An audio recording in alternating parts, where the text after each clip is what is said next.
ఈ కార్యక్రమానికి అధ్యక్షత వహించవలసిందిగా మా పాఠశాల ప్రధాన ఉపాధ్యాయులు గారిని వేదిక మీదకు ఆహ్వానిస్తున్నాము.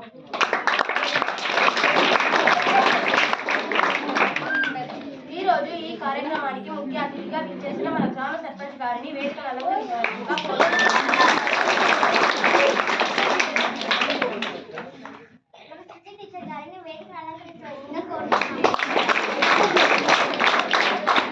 అలాగే మన హన్సిక టీచర్ గారిని వేదికను అలంకరించవలసిందిగా కోరుతున్నాము. అలాగే మన జాహ్నవి టీచర్ గారిని వేదికను అలంకరించవలసిందిగా కోరుతున్నాము.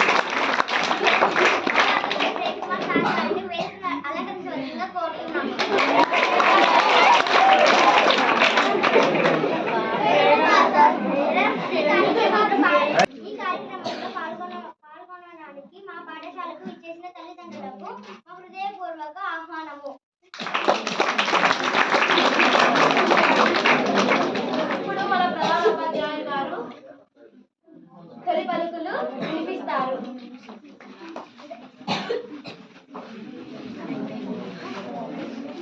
అందరికీ శుభోదయం. ఈ రోజు మాకు ఎంతో శుభదినం. ఎందుకంటే మా ఆహ్వానం అందిన వెంటనే మన పాఠశాలకు వచ్చిన ఉపాధ్యాయులకు ధన్యవాదాలు. ఇప్పటి వరకు విద్యార్థుల ప్రగతి గురించి అనేక విషయాలు చర్చించుకున్నాం కదా. ఇప్పుడు తల్లిదండ్రులు ఉపాధ్యాయుల వారి పరస్పర అభిప్రాయాల గురించి తెలుసుకున్నాం. ముందుగా తల్లిదండ్రులు వారి అభిప్రాయాలు తెలియజేయవలసిందిగా కోరుతున్నాం. నాకు ఈ అవకాశం ఇచ్చినటువంటి ప్రధానోపాధ్యాయుల గారికి నా నమస్కారములు. విద్యార్థుల అభివృద్ధిలో తల్లిదండ్రుల పాత్ర ఎక్కువ పోషిస్తుందని నా అభిప్రాయం. అందుకే మేమే మెరుగైన వాళ్ళం. మేము పిల్లలకు మొదటి గురువులం. మేమే వారికి ప్రారంభ శిక్షణ మంచితనాన్ని మేమే నేర్పిస్తాము. లేదు, మేమే మెరుగైన వాళ్ళం. ఎందుకంటే పిల్లలకు శాశ్వత జ్ఞానం అందిస్తాము. ఇది వారి భవిష్యత్తుకు పునాది. మేమే మెరుగైన వాళ్ళం. ఎందుకంటే పిల్లల కోసం రాత్రింబగలు కష్టపడి వారి ఆర్థిక అవసరాలను తీర్చుతాం. వారి భవిష్యత్తును భద్రపరుస్తాం. మేమే మెరుగైన వాళ్ళం. ఎందుకంటే మేము మా విద్యార్థులకు విజ్ఞాన సంపదను అందిస్తూ వారి జీవితంలో అన్ని రంగాల్లో విజయవంతంగా మారుస్తాము. మేమే మెరుగైన వాళ్ళం. ఎందుకంటే ప్రతి పండుగకు పిల్లలకు కొత్త బట్టలు కొనుగోలు చేసి సంతోషం కలిగిస్తాము. మేము మెరుగైన వాళ్ళం. ఎందుకంటే ప్రతి పరీక్ష విజయానికి మా విద్యార్థులను ప్రోత్సహిస్తాము. మా పిల్లలు ఏదైనా తప్పు చేస్తే క్షమిస్తాము. మేము విద్యార్థుల తప్పును సరిదిద్దుతాం. వారు మంచి వాళ్ళలాగా మారడానికి కృషి చేస్తాము. మేము పిల్లలకు రోజు 5 రూపాయల జేబు డబ్బులు ఇస్తాము. వారు సంతోషంగా ఉండేందుకు. విద్యార్థులు బాగా ఆలోచించేందుకు రోజు 5 ప్రశ్నలు నేర్పిస్తాము.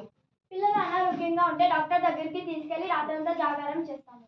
మేము ఆరోగ్యవంతమైన అలవాట్లు పాటించమని, శ్రద్ధతో జీవించమని పిల్లలకు నేర్పుతాము. మేము పిల్లలను ప్రతి పెళ్లి విందు పండుగకు తీసుకెళ్లి రుచికరమైన ఆహారం అందిస్తాము. మేము విద్యార్థులను ప్రత్యేక సందర్భాలకు హాజరయ్యేలా చేస్తాము. వారు మరింత చైతన్యం పొందేందుకు. పిల్లలు ఏడిస్తే వారికి ఓదార్పు అందిస్తాము. విద్యార్థులు విఫలమైతే వారు భయపడకుండా మానసిక ధైర్యాన్ని నింపుతాము. లేదు, మేమే మెరుగైన వాళ్ళం. మేము పిల్లలను అపారంగా ప్రేమిస్తాము. అంతగా ఎవరు ప్రేమించలేదు. మా విద్యార్థుల విజయం కోసం నిరంతరం శ్రమిస్తాము. ఇది మరెవరూ చేయలేదు. మా పిల్లల జీవితంలో ఎదురు సమస్యలు రాకుండా చూస్తాము. మేము విద్యార్థుల జీవితంలో అసమర్థత రాకుండా చూస్తాము. పిల్లలు ఆహారంలో నిర్లక్ష్యం చేస్తే రాత్రంతా ఆందోళన చెందుతాము. మేము ఆదివారం రోజున శిక్షణకు విరామం ఇస్తాము. వారు ఉల్లాసంగా ఉండేందుకు. మేమే మెరుగైన వాళ్ళం. ఎందుకంటే పిల్లలకు కళలు కనడం నేర్పిస్తాము. లేదు, మేమే మెరుగైన వాళ్ళం. ఎందుకంటే ఆ కళలు నెరవేర్చడం మా చేతినే సాధ్యం. ఆపండి. మీ గొప్పతనాన్ని మీరు చెప్పుకోవడం అవసరం లేదు. మీ గొప్పతనం గురించి ఇతరులు చెప్పాలి. మన పాఠశాలలో విద్యార్థులను అడిగి తెలుసుకుందాం. రెండమ్మా, తల్లిదండ్రులు గొప్పనా లేక టీచర్ గొప్పనా? మేడం, ఇది కూడా ఒక ప్రశ్నేనా? మీరు నా 2 కళ్ళల్లో ఏది ఇష్టమని అడిగితే నేనేం చెప్పగలను? 2 కళ్ళు సమానమే కదా. అలాగే తల్లిదండ్రులు ఉపాధ్యాయులు సమానంగా గొప్పవారు. ఉపాధ్యాయులు మన మేధస్సు, మానసిక ధైర్యం మరియు ఆత్మవిశ్వాసం పెంచేందుకు కృషి చేస్తారు. వారిలో ఎవరో ఒకరు క్షమించడం ఆపినా మన భవిష్యత్తు అంధకారం అయిపోతుంది మేడం. అర్థమైంది. వారిద్దరికంటే మీరు చాలా గొప్పవారని. మీరు మళ్ళీ తప్పుగా అనుకుంటున్నారు. మేము గొప్పవాళ్ళమని అన్నారంటే ఇది వారి శ్రమ వల్లనే మేడం. చాలా బాగా అర్థమైంది. తల్లిదండ్రులు ఉపాధ్యాయులు ప్రేమ మరియు కృషి వల్లనే విద్యార్థులు గొప్పవారు అవుతారని చిన్నపిల్లలైనా చాలా గొప్ప సందేశం ఇచ్చారు.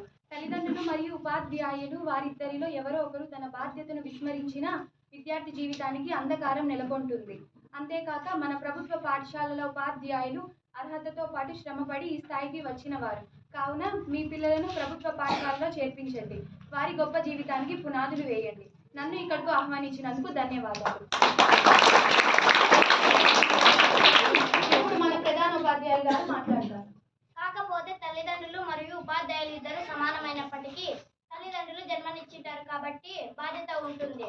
ఉపాధ్యాయులు చదువు చెప్పి వదిలేయకుండా విద్యార్థులలో క్రమశిక్షణ, మానసిక ధైర్యం, ఆత్మవిశ్వాసం నింపి దేశానికి, సమాజానికి ఉపయోగపడే మంచి వ్యక్తులను తయారు చేస్తారు. తల్లిదండ్రులు, ఉపాధ్యాయులు ఇద్దరు తమ తమ స్థాయిలో ప్రత్యేకమైన వారు.